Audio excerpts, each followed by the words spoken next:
अब बुद्धा के बारे में क्या बताएं? बुद्धि, बुद्धा, बुद्धू।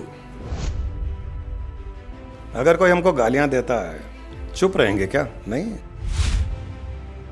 बुद्धा को छाती में दे मारा, एक आवाज नहीं। संसार के लिए कई बार बुद्धू बन के रहते थे। न प्यार था उसके दिल में, न करुणा थी, सिर्फ तकलीफ देने की आदत थी। लोगों को लगा बुद्धू है। बुद्धा खुद ही बता रहे हैं, मुझे तो इसका आंसर मिलना है। बुद्धि जो उनको बुद्धा बनाई। ज्ञान और करुणा, ये दो जिसके पास हो जाता है वो एनलाइटनमेंट के रास्ते पे चल लेता है। पत्थर लगने पर भी जब पेड़ आम दे सकता है तो इंसान प्रेम क्यों नहीं दे सकता? तो अगर हमें भी उड़ना है ये माया की दुनिया से, ज्ञान और करुणा का समावेश साथ में लेके उड़िए। बेस्ट तरीका है संसार में जीवन जीने का। बुद्धा को याद कर रहे हैं, मैं जो बोलूं आप रिपीट कीजिए। बुद्धं शरणं गच्छामि,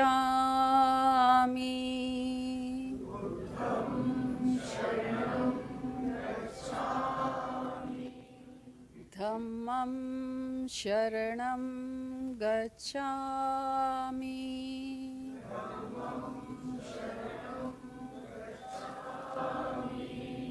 संघं शरणं गच्छामि।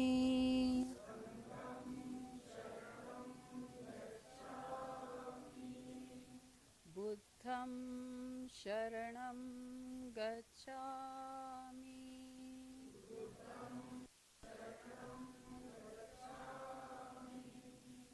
धम्मं शरणं गच्छामि,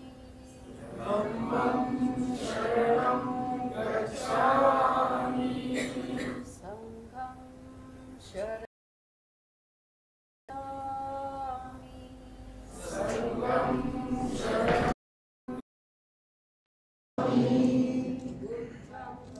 शरणं गच्छामि,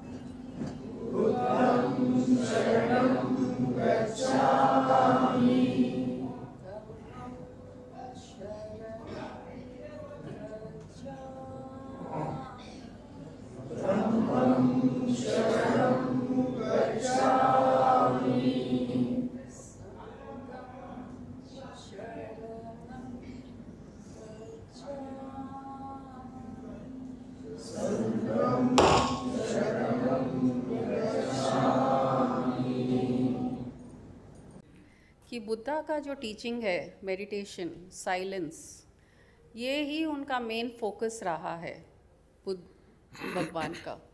अभी हम लोग गए थे तवांग, पूरा बुद्धिस्ट का ही है उधर एरिया। मॉनेस्ट्रीज़ में गए, एक आदमी तो दिखते ही नहीं, मॉन्क्स भी नहीं दिखते हैं, बहुत कम, 2-4 दिखते हैं।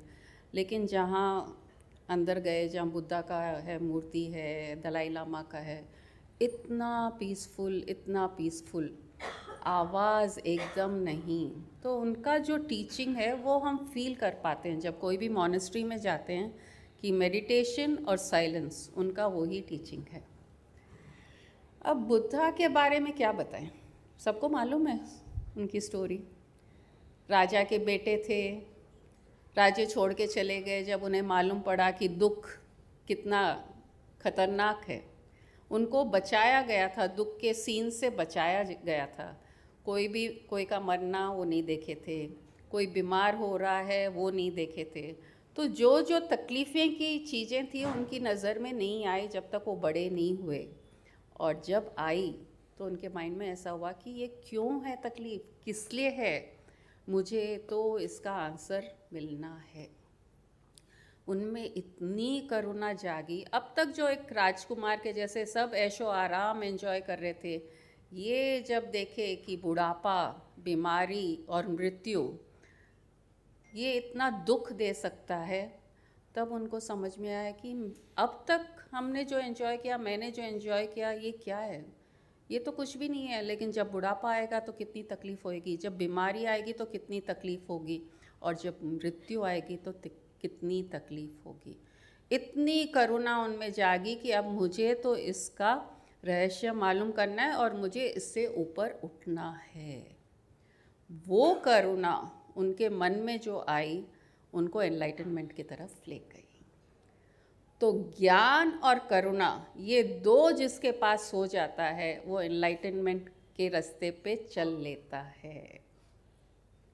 बुद्धा खुद ही बता रहे हैं कि जब एक जन्म पहले मेरे में करुणा नहीं थी, उनको याद आ रहा है, उनके पुराने जो जन्म थे उनको याद आए, और वो शेयर किए उनके जो डिसाइपल्स थे उनके साथ, कि जब पिछले जन्म में मैं कुछ ना कुछ गलत किया था तो मुझे नरक भेजा गया था, और इतनी वेदना, इतनी तकलीफ़ नरक में, मैं और एक और साथी था मेरा, रोज़ हम वो जो जल्लाद था वहाँ पे उनको मारता था, उनको धक्का देता था, कुछ ना कुछ काम कराता था, तकलीफ़ें देता रहता था, और ये लोग भूखे प्यासे दर्द से तड़पते रहते थे, लेकिन कुछ नहीं कर पाते थे, क्योंकि ये नरक है, ये क्या करें, ये तो भोगना ही है। उनके माइंड में यही था कि ये भोगेंगे तो ही होगा।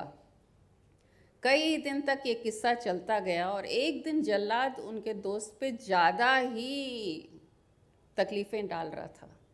तो इनके मन में एक जागा, अरे ये क्या कर रहा है, मैं कैसे बचाऊं मेरे दोस्त को, ये क्यों इतना तकलीफ़ दे रहा है, इसको क्यों नहीं आराम करने दे रहा है। ये जब उनके मन में शुरू हुआ, करुणा जागी।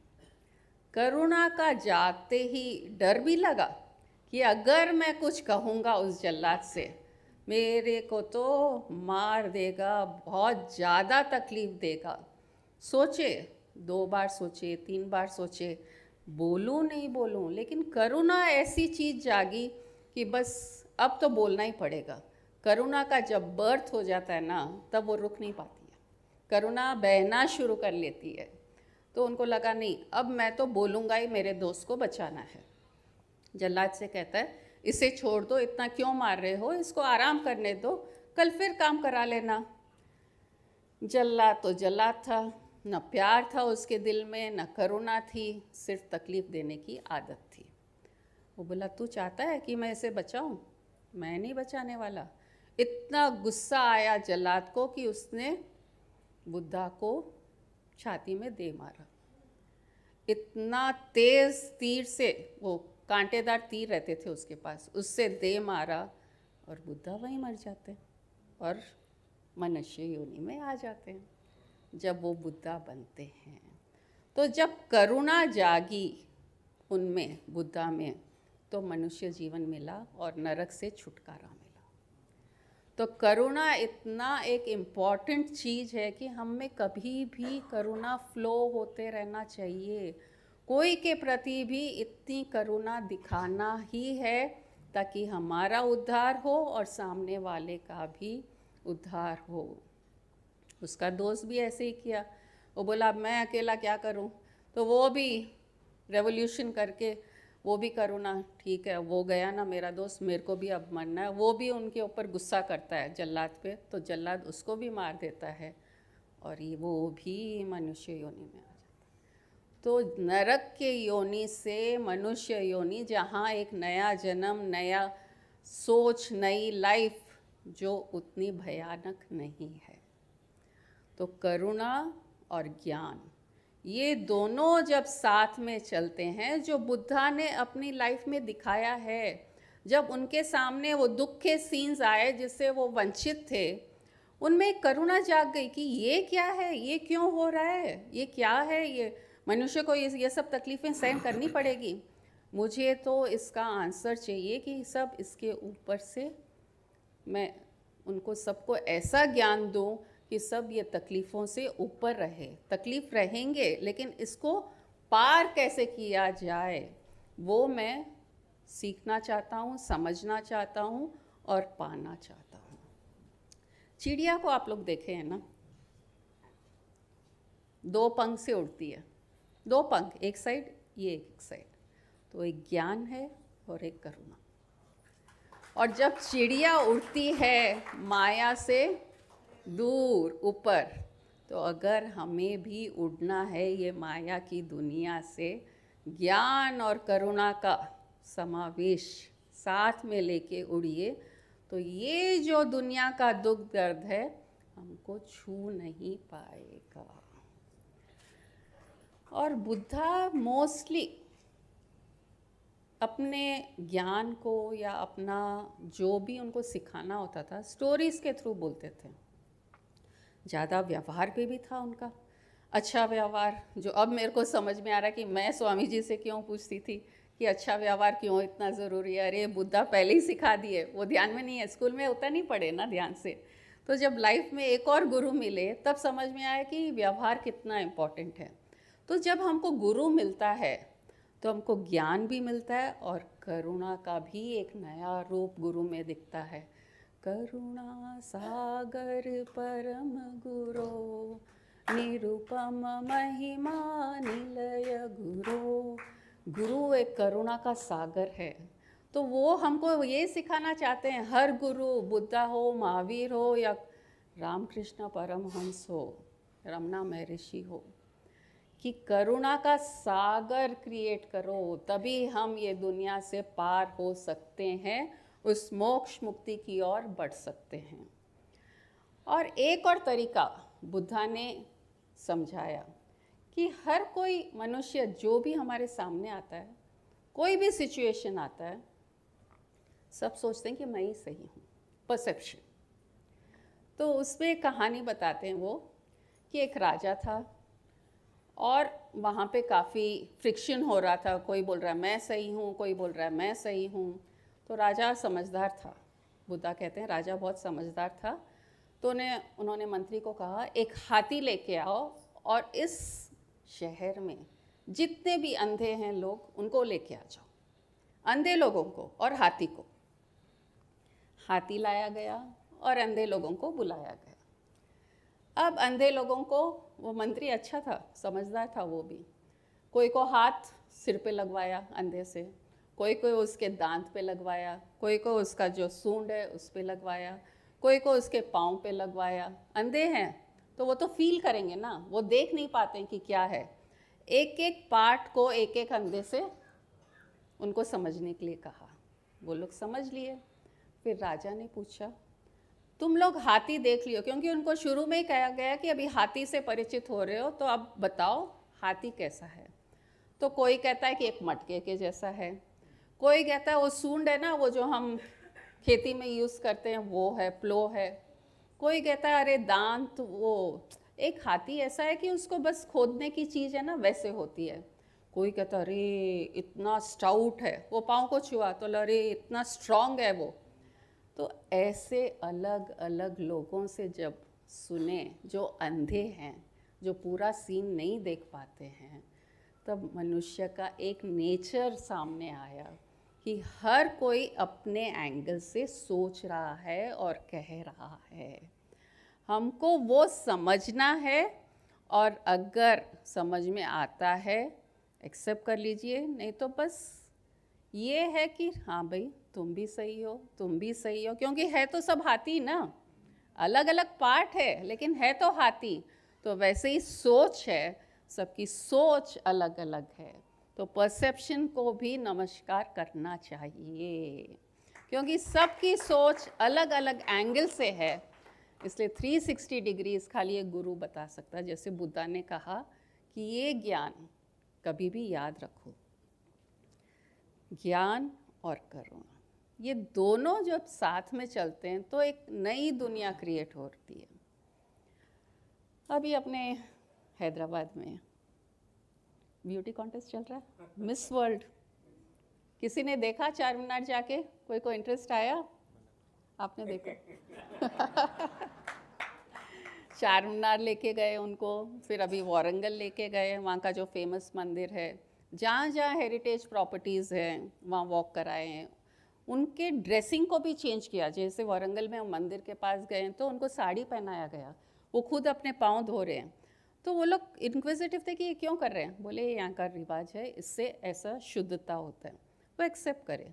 तो दुनिया भर के अलग अलग सुंदर सुंदर सुंदरियाँ हैदराबाद में आई हुई है, लेकिन मिस वर्ल्ड तो एक ही बनेगी। और वो किस पे जज होता है फाइनली?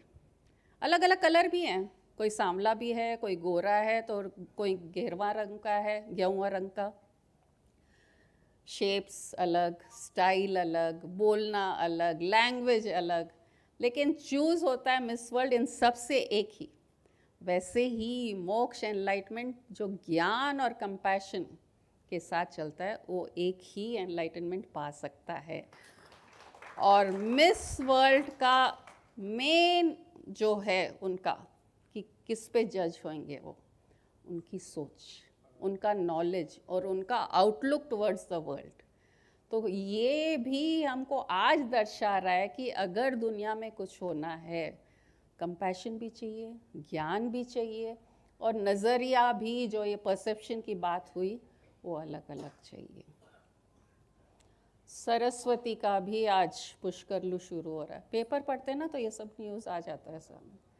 तो अरे सरस्वती मैया जो दिखती भी नहीं है नदी के रूप में, कहीं दिखती है कहीं एकदम ही नहीं है, लेकिन उसकी भी पूजा, त्रिवेणी संगम, 12 साल में जो ये संगम हो रहा है, तो ऐसा लगता है कि माइंड, ह्यूमन बॉडी और ज्ञान, ये तीनों का जब त्रिवेणी संगम होता है तब पुष्करलू होता है, तब हमारा मोक्ष एनलाइटमेंट होता है। तो बुद्धा, ज्ञान, करुणा, ये सब साथ में चलेंगे तो हमारी ज़िंदगी बुद्धा के जैसी हो जाएगी।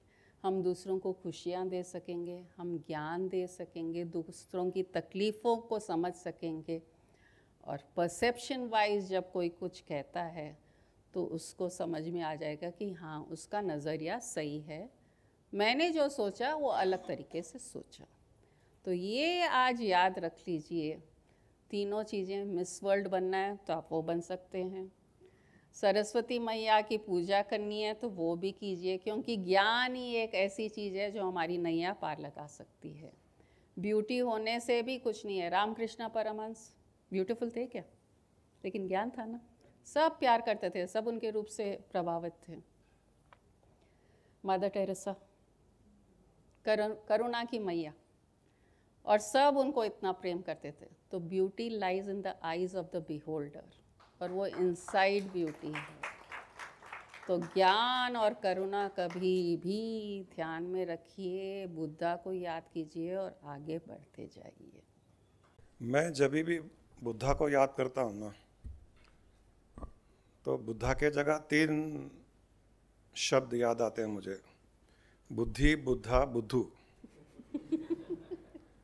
क्यों आते हैं पता नहीं है, बट आते हैं। बुद्धा को जब भी देखता हूँ तो भी ये तीनों साथ में आते हैं, बुद्धि, बुद्धा, बुद्धू। जब थोड़ा चिंतन हुआ तो बहुत सही भी लगा कि संसार में रहना है तो बुद्धि चाहिए, विवेक बुद्धि। संसार में अगर अच्छे से रहना है, सुख शांति से रहना है, हारमोनियसली रहना है, तो विवेक बुद्धि चाहिए, तो बुद्धि चाहिए। और बुद्धा की बुद्धि तो बहुत इतनी अच्छी विवेक बुद्धि थी कि आज भी इतने 2500 साल के बाद भी हम उनकी बातें कर रहे हैं आज। मतलब उस समय इतनी विवेक बुद्धि, इतनी सटीक बुद्धि, वही थी बुद्धि जो उनको बुद्धा बनाई। तो अगर संसार में अच्छा जीना हो तो विवेक बुद्धि बहुत आवश्यक है। It is an absolute necessity. Wisdom,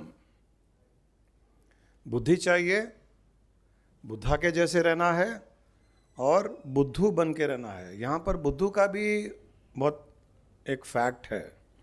Buddha संसार के लिए कई बार बुद्धू बन के रहते थे, बुद्धि जब चाहिए थी, जब बुद्धि का उपयोग करते थे, लेकिन कई बार वो बुद्धू बन के रहते थे। अभी किसी ने उनको गालियां दी, गुस्सा किया, क्या करेंगे हम? संसारिक इंसान क्या करेगा? वापस गुस्सा करेगा, वापस गालियां देगा। वो बुद्धू थे, हंसते थे, स्माइल करते थे। सामने वाला चिल्ला रहा है, वो हंस रहे हैं। वो गुस्सा कर रहा है, वो हंस रहे हैं। वो गालियां दे रहा है, वो शांत बैठे हैं। ये एक बुद्धू की भी एक परिकाष्ठा कह सकते हैं हम कि बुद्धू कैसा होता है। बुद्धू ऐसा ही होता है, बुद्धू को कुछ भी बोल दो, उसको फर्क नहीं पड़ता है। इनमें विवेक बुद्धि के साथ में बुद्धूपना था। तब कोई पूछता था कि आपको गुस्सा नहीं आता है, मैंने गालियां दी, आप वापस कुछ नहीं बोल रहे हो, तो बोलते हैं कि कोई गिफ्ट देता है और हम नहीं लेते हैं, तो गिफ्ट कहाँ रहता है? बोलते देने वाले के पास। तो बोले मैंने तुम्हारा गिफ्ट नहीं लिया। शांत रहे तो बुद्धू बने। लोगों को लगा बुद्धू है, अरे थोड़ी तो एक मर्दानगी होनी चाहिए। यहाँ कितने मर्द है देखो, कितने लोग हम मर्दानगी दिखाते हैं ना। अगर कोई हमको गालियां देता है, चुप रहेंगे क्या? नहीं, कैसे चुप रहेंगे? कॉलर ऊंची हो जाती है। क्यों अनिल? ऐसे कैसे चुप रहेंगे? बिना मतलब कोई गाली दे रहा है, गुस्सा कर रहा है, तो अंदर से मर्दानगी निकलती है। लेकिन निकलनी चाहिए बुद्धूपना। बुद्धूपना उस समय हमारे मामा जी जो हमारे पहले गुरु थे, वो कभी भी बोलते थे हम लोगों को कि संसार में बुद्धू बन के रहो। जहां अपना कोई मतलब नहीं है, किसी चीज से लेना देना नहीं है और अपसेट नहीं होना है किसी चीज से, वहां बुद्धू बन जाओ। और कहीं किसी को ज्ञान देना है या कोई ज्ञान लेने के लिए आया, कोई हमारे कोई एडवाइस या सजेशन मांग रहा है, तो हाईएस्ट लेवल का सजेशन, हाईएस्ट लेवल की बात, मैच्योर्ड बात कहो, वरना बुद्धू बन के रहो। एक कितना एक ऑपोजिट बुद्धू और बुद्धि, इसका समावेश, क्या डेडली कॉम्बिनेशन है ये। लोगों को लगे बुद्धू भी है, और अगर बुद्धि की बात आई तो उसका भी कोई टक्कर नहीं, और बुद्धुओं की बात आई तो भी कोई टक्कर नहीं। दोनों में एक्सपर्ट। बेस्ट तरीका है संसार में जीवन जीने का। कितनी बार उन्होंने अपना एक मैं बुद्धू हूं बताया। छोटे बच्चे हैं, आम के पेड़ पर पत्थर मार रहे हैं, और गलती से एक पत्थर बुद्धा को लग गया। पेड़ के नीचे बैठे थे, खून निकलने लग गया। तो थोड़ा उन्होंने ऐसे, थोड़ा दर्द हुआ, तो उन्होंने थोड़ा दर्द का आभास उन्होंने एक्सप्रेस किया, तो बच्चे डर गए, तो रोने लग गए, और बच्चों को बुलाया, तो बच्चे डरते डरते उनके पास में आए। तो बच्चे, हम माफ़ी मांगते हैं, हम सॉरी सॉरी। बोले नहीं बेटा, मैं दर्द के लिए नहीं रो रहा हूँ, मैं इसलिए रो रहा हूँ कि तुम आम के पेड़ को पत्थर मार रहे, तो वो तुमको आम दे रहा है, और मुझे पत्थर लगने पर मैं तुमको डर दे रहा हूँ, इसलिए रो रहा हूँ मैं, कि मुझ में उस पेड़ के जैसी करुणा क्यों नहीं, कि मैं तुमको खुशी दूं, मैं तुमको अच्छा दूं। पत्थर लगने पर भी जब पेड़ आम दे सकता है, तो इंसान प्रेम क्यों नहीं दे सकता? प्रेम का आम क्यों नहीं दे सकता? प्रेम का जाम क्यों नहीं दे सकता? प्रेम का पाइनएप्पल क्यों नहीं दे सकता इंसान? अरे जब पेड़ दे पा रहा है, हम तो पेड़ से ऊंची होने वाले हैं। क्या सोच है। और बुद्धूपना भी, कि पत्थर लगने पर रो रहे हैं, कि बच्चे मुझसे डर रहे हैं, ये बुद्धूपना हुआ ना। संसार में तो कोई भी इसको बोलेगा बुद्धू है, बेवकूफ है ये, लेकिन कितनी बुद्धि है अंदर। इस प्रकार की बुद्धि को जगाना, इस प्रकार की विवेक बुद्धि को जगाना। बुद्धिमानी की बातें करते हैं तो भयंकर बुद्धिमानी की बातें हैं। जितने भी उनके कॉन्सेप्ट्स हैं, अपने कॉन्सेप्ट से काफ़ी सिमिलर मैच करते हुए कि व्यवहार अच्छा रखो, एटीट्यूड अच्छा रखो, गलती हो न होते हुए भी झुक जाओ, ये ऐसी बातें करते थे, क्षमा याचना की बातें। बुद्धि बहुत शार्प और बुद्धू जहाँ पर रिएक्शन कुछ गड़बड़ करेगा, खराब करेगा, परिस्थिति को नेगेटिव कर देगा, वहाँ पर बुद्धू बन गए। सांसारिक इंसान की लाइफ कैसी होती है? एक वर्ल्डली इंसान, वर्ल्डली पर्सन की लाइफ का फुल फॉर्म वर्ल्डली पर्सन के लिए जो केवल संसारिक है, उसके लिए लाइफ का मतलब है life is full expectations, life is fully expectations. ये संसारिक आदमी की लाइफ है, life is fully of expectations, क्योंकि वो इतनी ज़्यादा एक्सपेक्टेशन रखता है, हर पल उसको दुख होता है, हर पल किसी न किसी बात पे वो गुस्सा करता है, इरिटेट होता है, क्योंकि एक्सपेक्टेशंस रखता है। लाइफ का अर्थ संसारिक इंसान के लिए life is fully expectations, spiritual इंसान के लिए लाइफ इज फुल्ली एनलाइटनिंग। कितना डिफरेंस, स्टार्क डिफरेंस दोनों के परसेप्शन में, सोच में, दृष्टिकोण में। एक एक्सपेक्टेशंस में जी रहा है, रोज रो रहा है, रोज गुस्सा कर रहा है, रोज इरिटेट हो रहा है, रोज दुखी हो रहा है, डिप्रेस हो रहा है, नींद नहीं आ रही है, ये जिंदगी। और दूसरे की फुल्ली एनलाइटनिंग, जो अभी गुरु माँ ने कहा कि सारे अंधे हाथी को अलग अलग तरीके से बता रहे हैं, लेकिन जो जगा हुआ है, जिसकी आंखें खुली है, उसको पता है इन सब का मिश्रण ही हाथी है। इसलिए वो किसी को गलत नहीं ठहराता है, हाँ तुम भी सही हो, तुम भी सही हो, हाथी एक खंबा है, हाँ तुम भी सही हो, हाथी एक सुपड़ा है, तुम भी सही हो। उसको पता है कि ये एक छोटे से हाथी के पार्ट को हाथी समझ रहा है। वैसे ही एनलाइटन्ड सोल को पता होता है, कोई भी जब कुछ कह रहा है तो वो छोटे से पार्ट के बारे में कह रहा है, टोटलिटी के बारे में नहीं कह रहा है। इसलिए उसको गुस्सा नहीं आता है, इसलिए उसको इरिटेशन नहीं होता है। उसको पता है कि ये छोटी सी बात कर रहा है, इसके पीछे, इसके आगे, ऊपर नीचे बहुत सी चीज़ें हैं जो इसको पता नहीं है, मुझे पता है।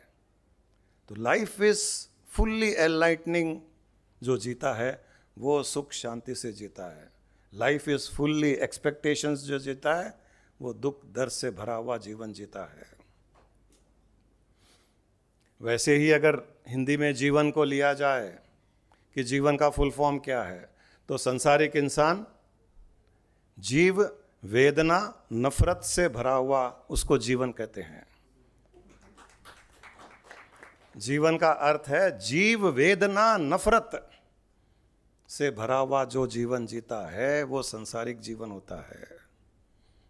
और वही आध्यात्मिक जीवन जो जीता है वो जीव वसंत और नम्रता से भरा हुआ होता है, वो जीवन जीता है। वसंत मतलब, वसंत किसको कहते हैं? जब नए पत्ते, नए फूल आते हैं तो कितना अच्छा लगता है। अभी पेड़ पतझड़ से पत्ते गिर रहे हैं, नए पत्ते आते हैं, कितना अच्छा लगता है। नए पत्ते, टेंडर, नए नए फूल आते हैं, फल आते हैं, कितना अच्छा लगता है। वैसा जीवन जो जीता है वसंत रूप से जीवन जीता है। हर दिन नया जीवन, हर पल नया जीवन। हर किसी के साथ में जब मिलता है तो नएपन से मिलता है, प्रीकंसीव नोशन से नहीं मिलता है। नई बात करता है, नई उमंग बताता है, नई ऊर्जा के साथ बात करता है। वो आध्यात्मिक जीवन है, वो एनलाइटनिंग जीवन है।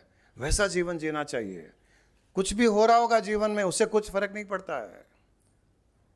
अभी हम, अगर हमारे जीवन में कोई परेशानियां है, प्रॉब्लम्स है, रोएंगे तो ठीक हो जाएगा क्या? किसी को गुस्सा करेंगे तो ठीक हो जाएगा क्या? किसी को ब्लेम करेंगे तो ठीक हो जाएगा क्या? मेरा नुकसान हो गया, मैं 4 लोगों को ब्लेम करता हूं, नुकसान वापस आ जाएगा। वापस आ जाएगा तो 40 लोगों को ब्लेम करो, घर के ऊपर जा कर के लाउड स्पीकर में ब्लेम करो, सारी दुनिया को ब्लेम करो अगर नुकसान आता है तो। और आता है तो सारी दुनिया को ब्लेम करेंगे तो 10 गुना ज़्यादा आएगा। लेकिन ऐसा तो होता नहीं है। तब किसी को बोलने का, ब्लेम करने का, गुस्सा करने का अर्थ क्या हुआ? कुछ भी मतलब नहीं है। तब तो सहन करने का मतलब है। कम से कम वसंत के जैसे नुकसान हुआ, प्रॉब्लम्स आई, कठिनाई है, लेकिन वसंत के जैसे एक नयापन, एक नई ऊर्जा, एक नई खुशी, तब नुकसान पूर्ति होने की संभावना बहुत ज्यादा है। अगर कोई नुकसान हो गया, बीमारी हो गई, और हर पल हर दिन नई ऊर्जा से बात कर रहा है, बीमार आदमी को कोई पूछता है कि कैसे हो, स्पिरिचुअल इंसान बोलेगा बहुत मस्त हूं, संसारिक बोलेगा क्या जिंदगी, उम्र आ गई। मैंने कल ही किसी को देखा, कुछ उसको पूछे तो अब उम्र आ गई, कितनी उम्र है? 35 साल के। हमने कहा हमारी नहीं आई अभी तक, तो हम वेट कर रहे हैं हमारी उम्र कब आएगी। और 2 दिन के पहले आप सब जानते हैं टिब्रेवाल जी को, जो रेगुलर आते थे, चंद्र प्रकाश जी टिब्रेवाल, आप लोग सबको पता है। 11 साल से उनकी किडनियां फेल है, 11 साल से डायलिसिस कर रहे हैं। वो आज सुन भी रहे होंगे शायद, घर में बेचारे कन्फाइंड है 11 साल से। कितने बार अपने सत्संग में व्हील चेयर पे आए हुए हैं, वो व्हील चेयर पे आए हुए हैं, अगले सत्संग में चल करके भी आए हुए हैं, ऐसे भी हुआ है, दोनों देखे हुए हैं। उनके डाउनफॉल भी देखे, फिर अगले दिन देखे तो छड़ी लेकर के चल के आ रहे हैं। वो परसों फ़ोन पर बात हुई, वो बेचारे फ़ोन करते रहते हैं क्योंकि आ नहीं सकते हैं, तो बोलते हैं गुरुजी मैं जिंदा हूं केवल और केवल आपके सत्संग के ज्ञान के कारण, और मैं घर में कन्फाइंड भी हूं, मेरे रूम से कन्फाइंड हूं, 2 कदम चलने में भी प्रॉब्लम होती है, लेकिन चलता हूं, किसी न किसी प्रकार से वॉकर को पकड़ के चलता हूं। और मैं केवल और केवल ज्ञान के कारण मैं भीतर से प्रसन्न हूँ, मुझे कोई दुख नहीं है। और वो कह रहे थे कि मेरी बिल्डिंग में कुछ महीनों पहले किसी की किडनी फेल हुई और उसके डायलिसिस कुछ लगे, और कुछ दिन के पहले उसकी डेथ भी हो गई। किडनी फेल हो गई मतलब सबसे पहले इंसान को लगता है कि अब मैं भी फेल होने वाला हूँ, इस संसार से फेल होने वाला हूँ। डायलिसिस कितने दिन चलेगा? 11 साल डायलिसिस पे रहना आसान नहीं है, आसान नहीं है, थोड़े साल तक चलता है। लेकिन टिब्रेवाल जी के भीतर विल पावर से ज़्यादा, कॉन्फिडेंस से ज़्यादा, पॉजिटिविटी से ज़्यादा ज्ञान और करुणा।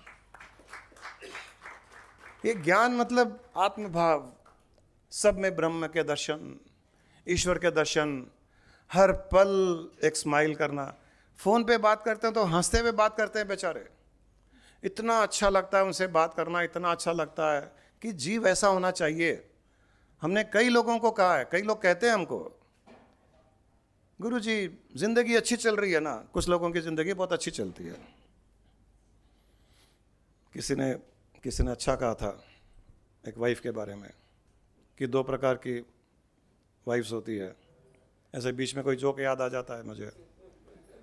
एक होती है जो सुबह सुबह उठती है, घर का काम करती है, पति के लिए चाय बनाती है, बच्चों को तैयार करती है, हंसती रहती है, खाना पसंद का बनाती है, नाश्ता बनाती है, हस्बैंड के कपड़े प्रेस करती है, शाम तक भी थकती नहीं है, हंसती रहती है। पति जब घर आता है तो तैयार होकर के, स्नान होकर के, नए कपड़े पहन के रिसीव करती है, चाय पिलाती है, रात को पति को सुलाने के बाद सोती है, खिलाने के बाद खाती है। एक पत्नी ऐसी होती है, दूसरी पत्नी आपके पास है।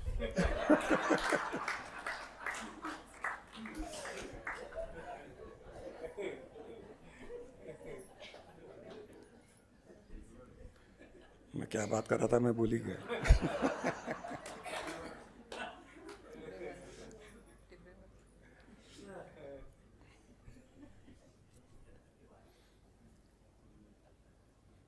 तो टिब्रेवाल जी जब बात करते हैं तो आज भी हंसते हुए बात करते हैं।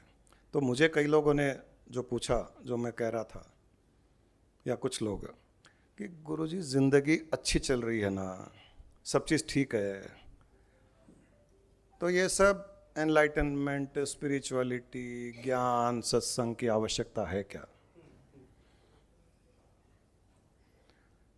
मैंने कहा भगवान का आशीर्वाद है अगर अच्छी चल रही है तो, लेकिन भगवान के आशीर्वाद के साथ में वारंटी कार्ड नहीं है, गारंटी कार्ड नहीं है कि अब तक अच्छी चली तो आगे भी अच्छी चलेगी।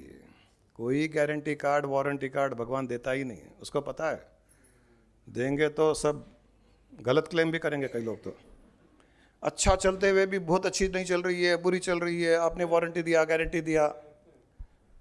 और 99% लोग अच्छी चलते हुए भी वो 1% जो अच्छी नहीं चल रही है उसके लिए भगवान को, दूसरों को, इसको दोष उसको दोष देते ही है। तो भगवान को पता था पहले कि इंसान 1% भी गड़बड़ होएगा ना, करोड़ों रुपए है, घर का मकान है, घर की गाड़ी है, सब ठीक है, 2-3 चीजें कुछ अच्छी नहीं है तो पक्का वारंटी कार्ड लेके आ जाता है ये ठीक करो। क्योंकि जब गाड़ी खराब होती है तो हम मैन्युफैक्चरर को ही देते हैं ना। मैन्युफैक्चरर सबसे अच्छी गाड़ी ठीक करता है, तो हम भी तो मैन्युफैक्चरर के पास ही जाते थे अगर वारंटी कार्ड होता तो उसने बोला वारंटी कार्ड नहीं है, अच्छी चल रही है, जब तक अच्छी चल रही है, खराब होगी तो खराब हो जाएगी, मुझे पता नहीं है। खराब हो जाए तो सत्संग रूपी सर्विसिंग सेंटर में जाना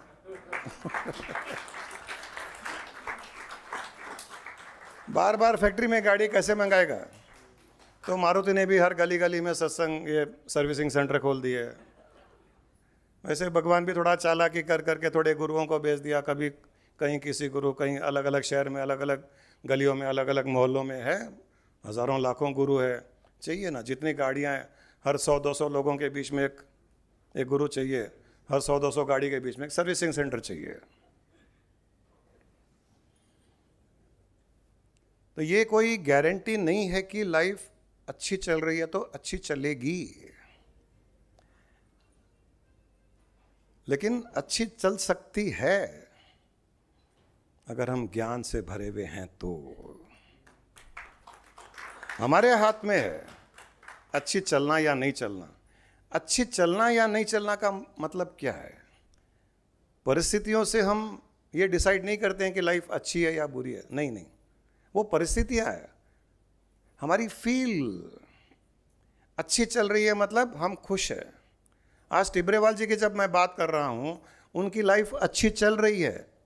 बीमार है, किडनियाँ फेल हो गई, डायलिसिस चल रहा है, हर दूसरे दिन उनको बेचारे को, उनके कोई 8th फ्लोर पर रहते होंगे, नीचे आना है, गाड़ी में बैठना है, 4 घंटे डायलिसिस करना है, वहाँ पर वेट करना है, फिर वापस आना है, फिर घर जाना है। डायलिसिस के बाद में हम स्वामी जी को भी देखते थे, बहुत एक बार की वीकनेस आ जाती है, कमज़ोरी आ जाती है, 4-6 घंटे आराम करना पड़ता है। ये सब इनके साथ में हो रहा है, जो मैं टिब्रेवाल जी की बात कर रहा हूँ, जो हमने स्वामी जी को भी देखा है।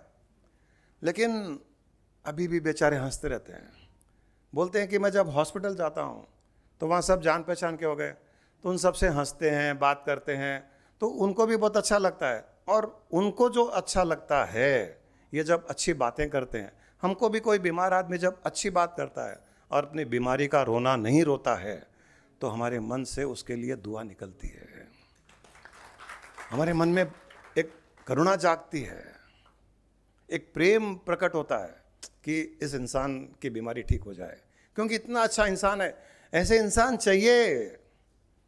खाली रोतल रोतल रहेंगे या रोते रहेंगे तो संसार नहीं चलेगा ना। तो कुछ रोतलों के बीच में हंसने वाले भी चाहिए। और कोई रोता रहता है, ज़्यादा बीमार नहीं है, आजकल ऐसा ही है, पता नहीं, ठीक नहीं रहता है, रात को नींद नहीं आती है, खाना नहीं खाता है, वॉमिटिंग हो जाती है, हेडेक होता है, घर में बहू ऐसी है, बेटा ऐसा है, मन से निकलता है चले जाए, ठीक है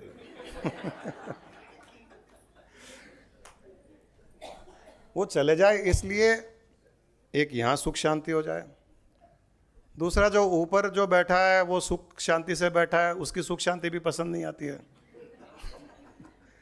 तो एक तीर से दो शिकार, यहाँ सुख शांति स्थापित हो जाए और जो सुख शांति में है उसके थोड़ा दुख और अशांति उसको भी पता चले हम क्या हैं। खुद ऐसे बैठे रहेंगे तो थोड़ी चलेगा। कोई ऐसे बैठे हैं, कोई ऐसे बैठे, अरे आंख खोल के देखो।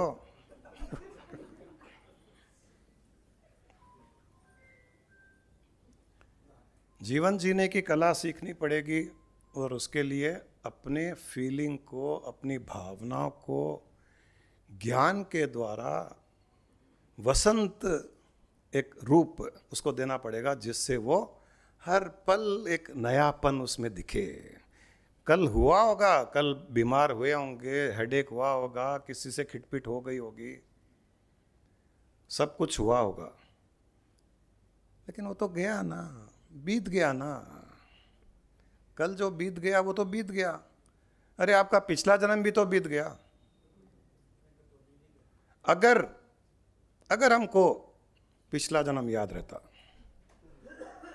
यहाँ कोई चुपचाप बैठा सत्संग नहीं सुनता रहता, क्योंकि आपको दिखता कि ये पिछले जन्म की आपकी पत्नी थी और कितना झगड़ा करी।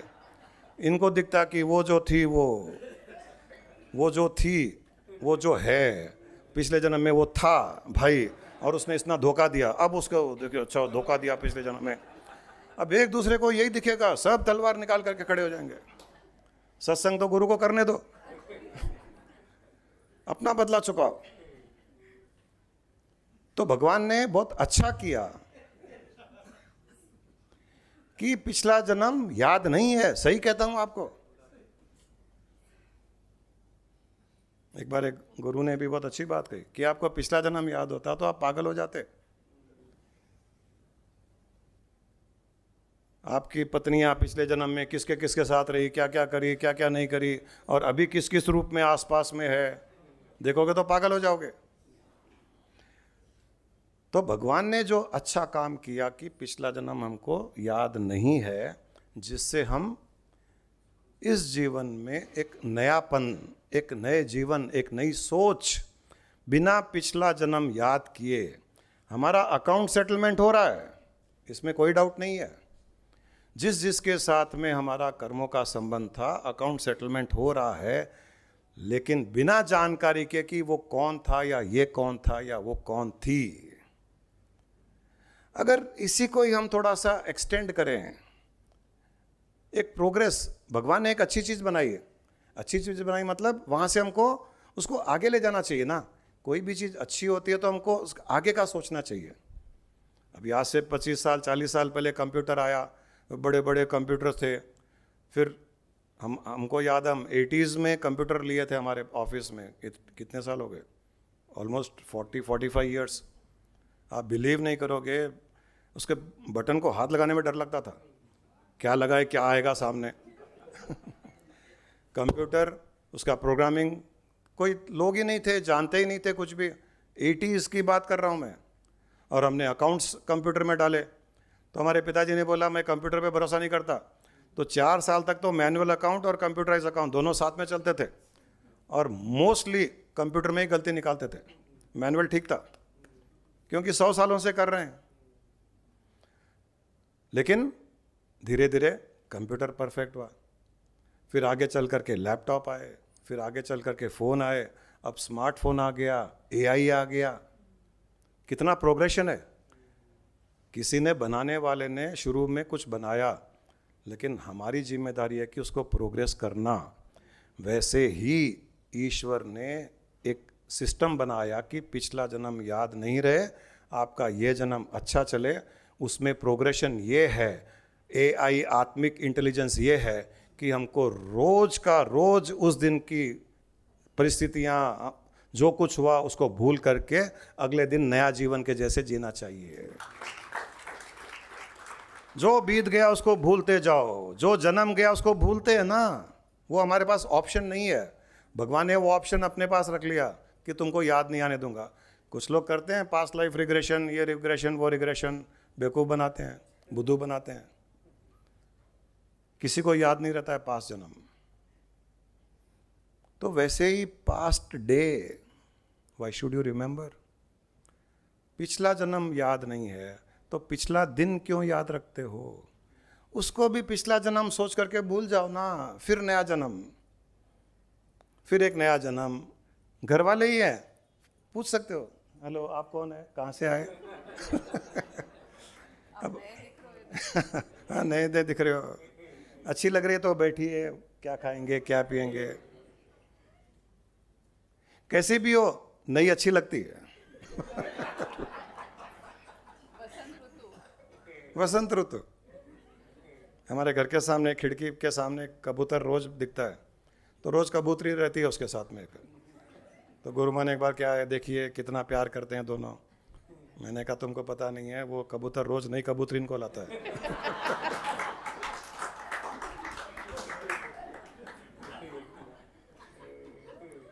रोज कबूतरी नई नई है तो उस कबूतरी को नया देख लो ना, उसी को नया देख लो ना, उसी इंसान को नया देख लो ना। नई लाने की जरूरत नहीं है, वो तो जानवर है, वो पक्षी, हम इंसान है। हमने कसम खाई है 7 जन्मों की।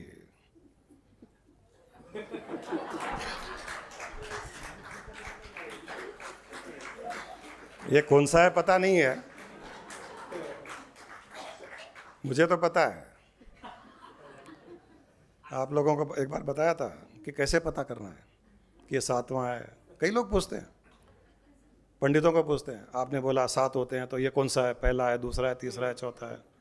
तो किसी गुरु ने अच्छा कहा, अगर पत्नी ये कहे 25 साल की शादी के बाद भी मैं तुमको नहीं समझ सकी आज तक, तो पहला है।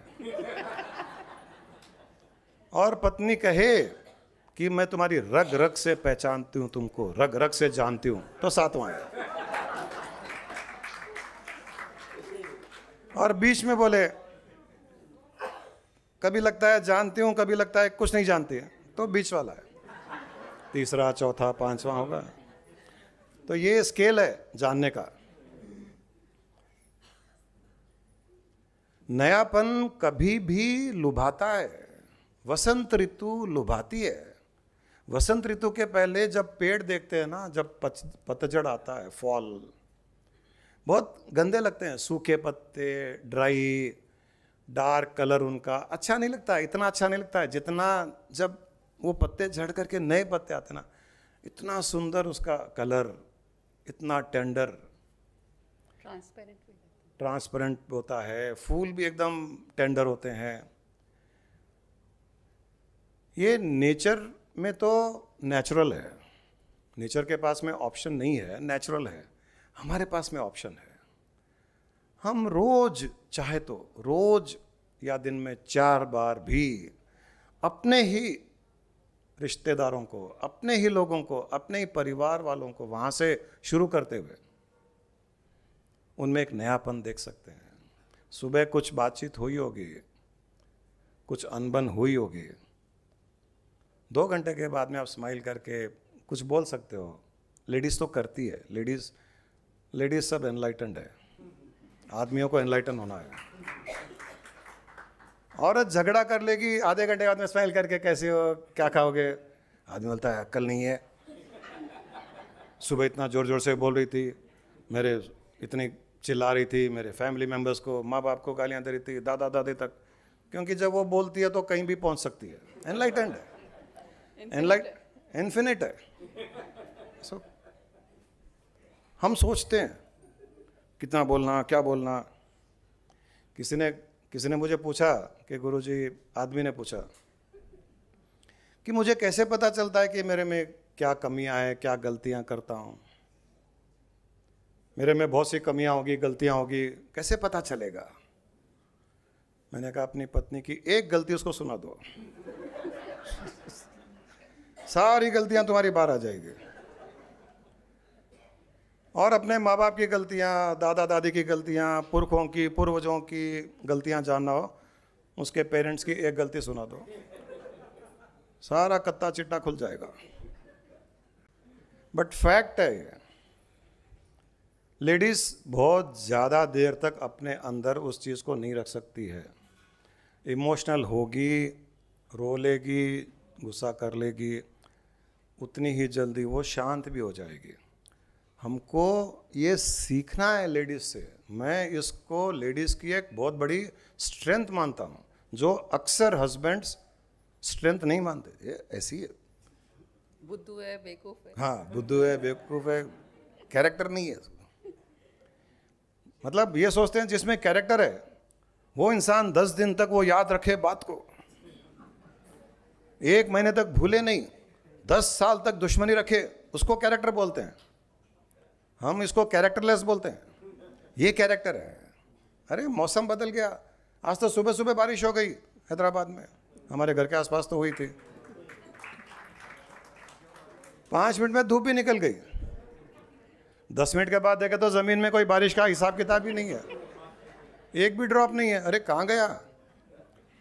तो मुझे तो एक सरस्वती देवी माँ याद आ गई। कितना अच्छा है, कितना अच्छा है। धूप आई सुबह सुबह, बारिश आ गई, धूप आ गई, बारिश के छींटे भी गायब हो गए, भूल गई वो, बारिश भी भूल गई, ज़मीन भूल गई कि कुछ ऐसा हुआ क्या। ये भूल जाती है औरत, हम पकड़ के बैठ जाते हैं। इसके लिए एनलाइटन इनको होना है, ये साइड।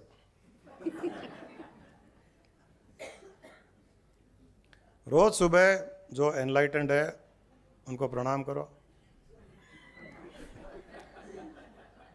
आपको सत्संग आने की आवश्यकता नहीं है, सारा का सारा ज्ञान घर में है, पास में ही है। जितना मेरे पास है उतना ही आपके पास भी है। आपका ध्यान नहीं जा रहा है। सत्संग किस लिए आते हो? यहाँ आपका ध्यान डाइवर्ट करने के लिए आपको बताया जाता है कि ध्यान कहाँ देना है, इसलिए सत्संग में आते हैं। बुद्धा के पास कोई आया, बोला मेरे लाइफ में ये प्रॉब्लम, वो प्रॉब्लम, ये प्रॉब्लम, वो प्रॉब्लम। बोले तुम्हारे लाइफ में 50 प्रॉब्लम्स है, मैं कुछ नहीं कर सकता। बोले फिर आप क्या कर सकते हो? बोले जब 51st प्रॉब्लम होगा तब मैं कुछ करूँगा। बोले वो क्या होगा? बोले वो जब तुम बोलोगे आकर के कि ये प्रॉब्लम है या नहीं है तो मैं उसका सॉल्यूशन दूंगा। 51st प्रॉब्लम ये होगा कि मेरे 50 प्रॉब्लम्स है या नहीं है, वो 51st प्रॉब्लम है। प्रॉब्लम है मतलब तुमने डिसाइड कर लिया प्रॉब्लम है, तो मैं क्या करूंगा? कुछ नहीं कर सकता। कोई भी इंसान ये सोच ले कि मेरे लाइफ में प्रॉब्लम है, उसका सॉल्यूशन भी नहीं है। कोई आके पूछे ये सिचुएशन है, ये प्रॉब्लमेटिक है या नहीं है, उसका सॉल्यूशन है। आप डिसाइड करके आओगे, जजमेंट करके आओगे, तो उसका सॉल्यूशन कैसे निकलेगा? कहीं तो थोड़ा रास्ता खोलना पड़ेगा। अभी ये डोर है, बाहर कोई आ रहा है जा रहा है, तो थोड़ा खुला है तो आ रहा जा रहा है ना। अगर बंद कर दें, सब लॉक कर दें, तो कहीं नहीं जा पाएंगे, कोई या नहीं आ पाएगा। तो वैसे ही हम गुरु के पास जाते हैं, सत्संग में जाते हैं, तो कंडीशन माइंड अगर लेके जाओगे तो लाइफ के प्रॉब्लम्स के सॉल्यूशन नहीं मिलेंगे। हाँ, ये लेके जाइए कि मेरे लाइफ में जो चल रहा है वो प्रॉब्लम है या प्रॉब्लम नहीं है, आपको सॉल्यूशन मिलेगा, यहाँ बैठे बैठे मिल जाएगा, ढूंढने की आवश्यकता नहीं पड़ेगी। Problem is a problem when you consider problem as problem. Problem is a problem only when you consider problem as problem.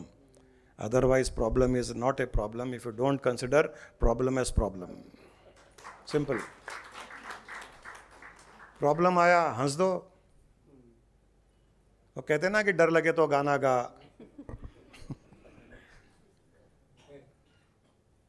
पहले बोलते थे हमको, कभी डर लगे तो गाना गाओ। तो गाना कैसे गाने से डर कैसे चला जाएगा? चला जाएगा, ध्यान गाने पे आ जाएगा, डर कम हो जाएगा। गाना भी नहीं गाएंगे और डरना भी नहीं है, ऐसा नहीं हो सकता। फिर तो डराएगा वो आएगा, डराएगा, क्योंकि उसी के बारे में सोच रहे हैं। प्रॉब्लम उसी को कहते हैं जिसके बारे में हम सोचते जा रहे हैं, सोचते जा रहे हैं, सोचते जा रहे हैं, तब वो प्रॉब्लम बन जाती है। और प्रॉब्लम से छुटकारा सोचना बंद करते ही प्रॉब्लम से छुटकारा मिल जाता है। फिर प्रॉब्लम दुखी हो जाती है।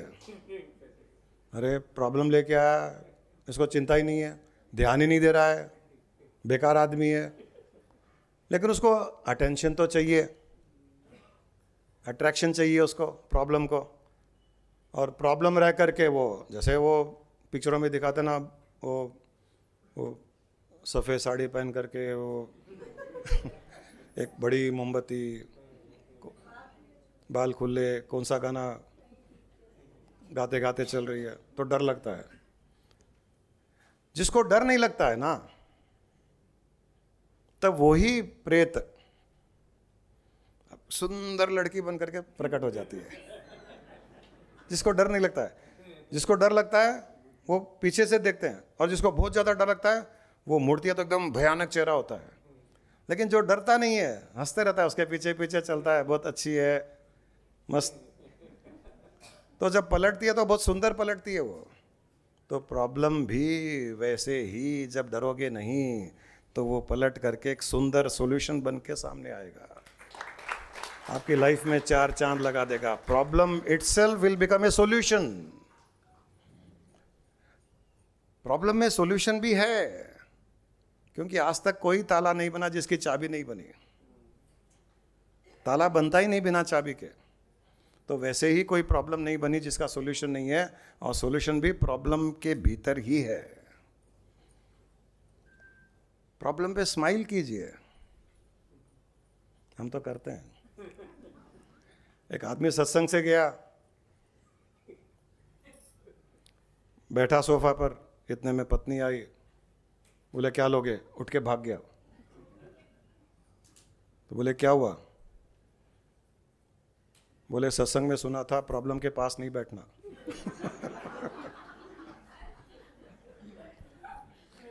लोग परसेप्शन भी, हम तो अच्छी बात करते हैं, आप लोग बाहर जाके क्या क्या बताते हो हमको पता नहीं है।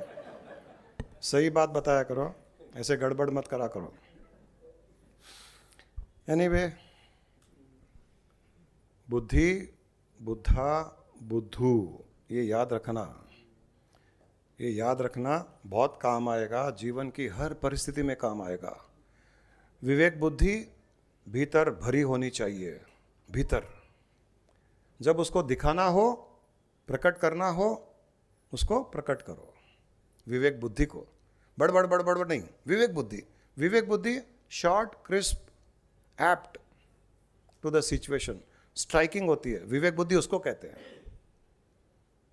बुद्धा शांत, साइलेंस, मेडिटेटिव।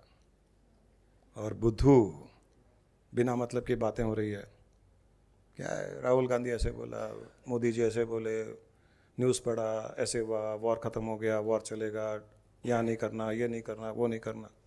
बुद्धू बन जाओ। तुम्हारा क्या ओपिनियन है, पता नहीं, मैं न्यूज़पेपर नहीं पढ़ता। नहीं तो व्हाट्सएप में आया होगा, नहीं व्हाट्सएप भी नहीं देखता। लेकिन कैसे बोलेंगे, सुबह सुबह 500 व्हाट्सएप हर कोई फॉरवर्ड करता है, एक दूसरे को फॉरवर्ड करते रहते हैं।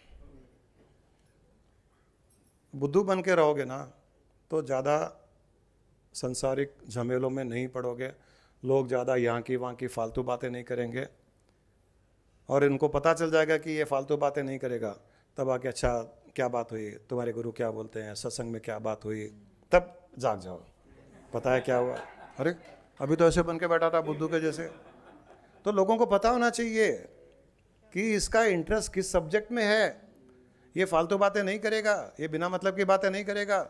जिस सब्जेक्ट में इसका इंटरेस्ट नहीं है वो बात नहीं करेगा, और जिस सब्जेक्ट में इंटरेस्ट है वो एकदम जाग जाएगा, वसंत ऋतु के जैसे, चेहरे पे चमक आ जाएगी, आंखें पूरी वाइड ओपन हो जाएगी। ये जीवन जीने का तरीका होना चाहिए। दोनों ऑपोजिट साथ में चलने चाहिए। सडनली डल भी हो जाओ, डिप्रेस हो जाओ, सडनली जाग भी जाओ, कुत्ते के जैसे। कुत्ता सोता रहता है, अंदर चलता है, वहां कोई डोर खोला ना जागेगा। कहीं एक छोटी सी पिन गिर जाएगी ना, जाग जाएगा, क्या हो गया। ऐसे होना चाहिए हमको। ज्ञान की बात हुई, जाग जाओ, बाकी पड़े रहो।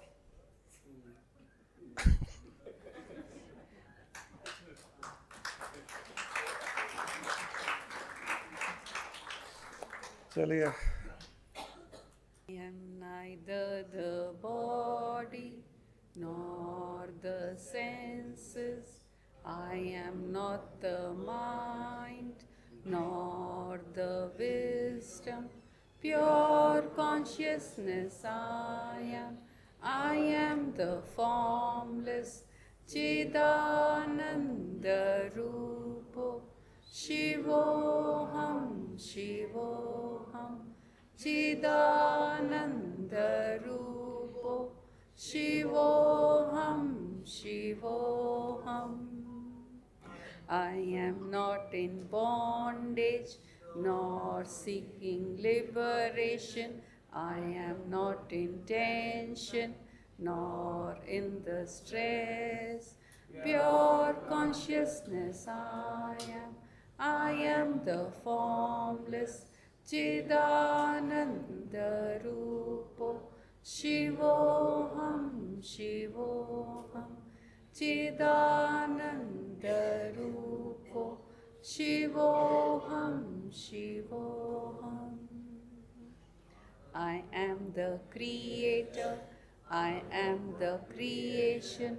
My creation is for my recreation. Pure consciousness I am the formless Chidananda Rupo. Shivoham, Shivoham, Chidananda Rupo. Shivoham, Shivoham, Chidananda Rupo. Shivoham, Shivoham. आइए अब हम सभी मिलके सीटीसी प्रेयर्स करेंगे। इन सीटीसी प्रेयर्स को करने के लिए प्लीज़ अपना राइट हैंड अपने दिल पे रखें। फील करें कि अब ब्रह्मांड का सेंटर आप ही हैं और आप जो भी प्रार्थनाएं कर रहे हैं वो पूरी ब्रह्मांड के हर जीव तक पहुंच रही है। मेरी बात रिपीट करें।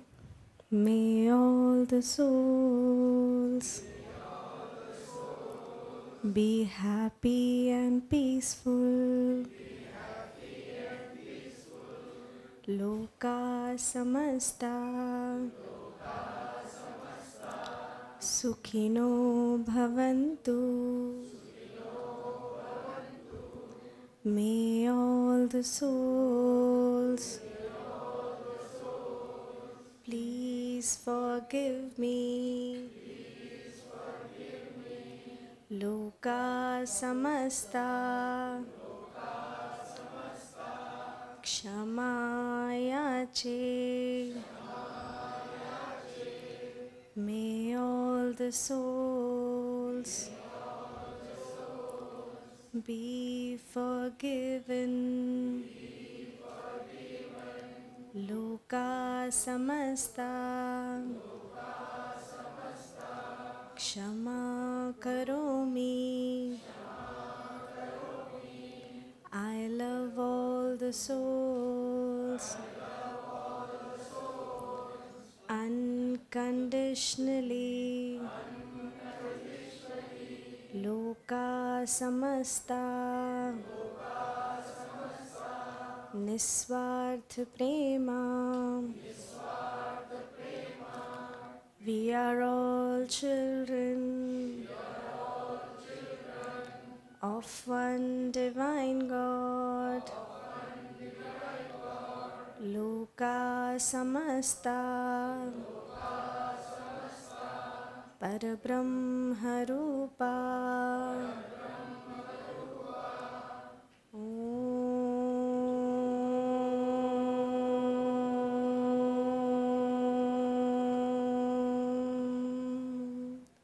Shanti, Shanti, Shanti.